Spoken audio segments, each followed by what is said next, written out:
We are all superheroes. I hope you believe that. I hope you understand that. Because this is what's going to give us our powers back by having the faith in what I just said. But how did we become like how we are now? I'm going to explain that. But let me tell you something real quick, right? Now, there's players and there's fans, fanatics. There's those who play the game, LeBron James, Stephen Curry. They play the game, and then you got people that's in the stands and they cheering, they yelling, they got on all of the Lakers, they got on all of the Warriors stuff. They got it all on. They yelling, screaming, clapping. And then you got the players that's actually doing the work. Now, even if I disagree with a master teacher or a master teacher disagree with me, being that he's doing the work and I'm doing the work, it'll be one of them things like Professor Xavier and Magneto, LeBron James and Stephen Curry. To where, although we don't agree with each other, we respect each other because we know how hard it was to get to where we at, versus somebody that's in the stands, a fan, that don't do the work. All they do is come and watch the game. Now, you don't see LeBron James and Stephen Curry arguing all day and stuff like that and through a game and all that, whether one is winning or one is losing. You don't see that. What you see is the fans, the fanatics doing all of the yapping. No, LeBron James is better. He got the record. Steph Curry do more three-pointers than LeBron James. You see how the fans and fanatics is the ones that write all of the comments. But the real master teachers would never, ever step to a real master teacher on some disrespect because he know how hard it is to get to that point. Just like a bodybuilder, even if a bodybuilder is competing between them two, it's a certain level of respect. Now back to the superhero thing. We are all superheroes. But how did we become like this? To agreeing with the programs, man.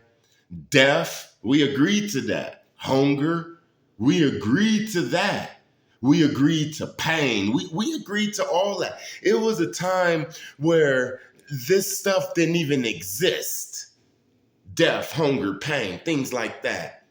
The yogis prove that pain is a program. Walking on fire, sleeping on beds of nails and stuff. Henrietta Lacks, man. She proves that death is a program. You're going to have to look her up. And then it all makes sense. And Jesus fasting for 40 days. And it's people that done fasted for longer than 40 days, man. It wasn't even Jesus. They prove that hunger is a program. You hear what I'm saying? They prove that hunger is a program. We agreed to eating 3 times a day. So our digestive system is overworked and inflamed. We agreed to that. We agreed to that. I remember Bobby Hemmett said, and this was funny, but he said it and it make a lot of sense, right? He said, have you ever noticed the kids like in Africa and all of that, they don't be pooping and peeing and stuff everywhere, although they don't wear diapers. But you take a diaper off of a little kid in America and they'll poop and piss everywhere. And it's true. He was explaining how we agreed to pissing in the diapers, so we became dependent on pissing in the This is crazy. This is how our superpowers was taken. And they took them by putting us in these little programs that we agreed to, and every time we agree to a program, it takes something from us. They give us something and they take a little bit of us from us until we have nothing, until we are them and they are us. I'm telling you, they didn't have loan care and different things. And I'm not talking about the average white person. I hope you didn't listen to some of my videos to know that these people, these things is different from us. You hear what I'm saying? They're different. They didn't look the way that they looked. We gave them everything that make them them. There's a movie called Mrs. Peregrine's Children or something like that. Mrs. Peregrine.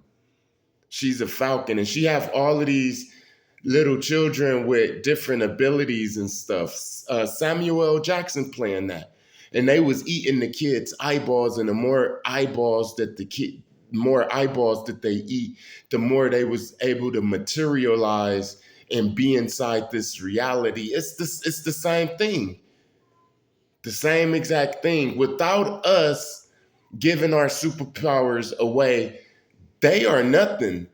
They are like how we are now. Like we are running on fumes.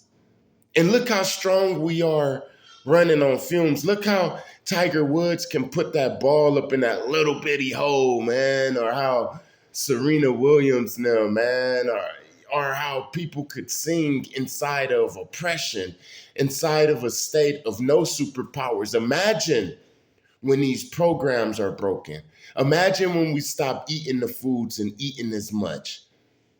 You hear what I'm saying? Imagine when we stop fearing death and you start seeing people that's 180 years old. I'm telling you right now, there's a woman that lives up in the bayou and she's over 200 years old, and more people know about her. People that I know about her. People that do the sorcery, the witchcraft and stuff like that. And when you watch the movie, The Princess and the Frog, that blind old lady, that is her. That's a real lady that live up in New Orleans. I'm telling you. She's old. She probably like 300 and something now, because the last time I talked about it, she was like in her late 200s. A human being, not nobody that's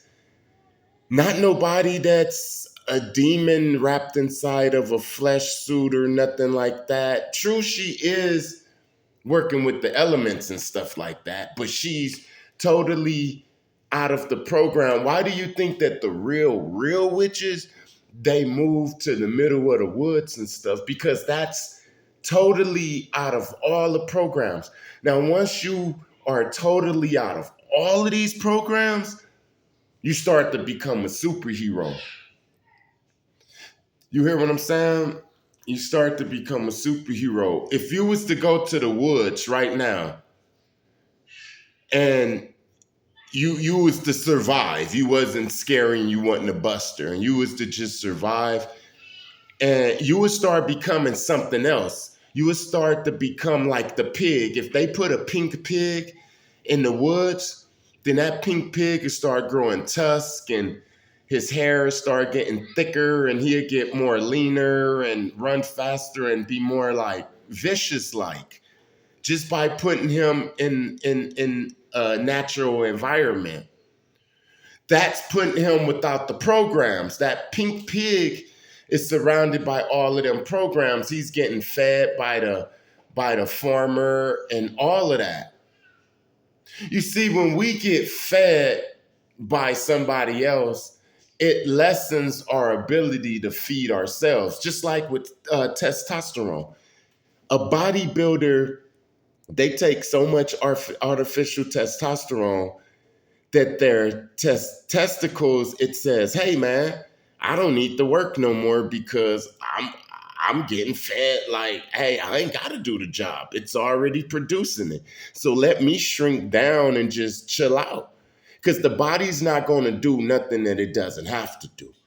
The same thing with the superpowers and stuff. If we're allowing these people to give us everything, every single thing, from the clothes on our back to the time we sleep, the time we wake up, the days we get the rest, all of that stuff, then it lessens, just like the steroids do to testosterone, it lessens our ability to do all that. If we are dependent on the telephone, How do telepathy work? When they invented the telephone and we agreed to using a telephone, that lessened to telepathy. The telephone was like the steroids. And being that we used that telephone, it made our testicles get smaller. The testicles is the telepathy. I hope you understanding what I'm saying, because this is how they took our superpowers from us. Don't forget to like, comment, share, and subscribe. And I'll be back at you with another video. Peace.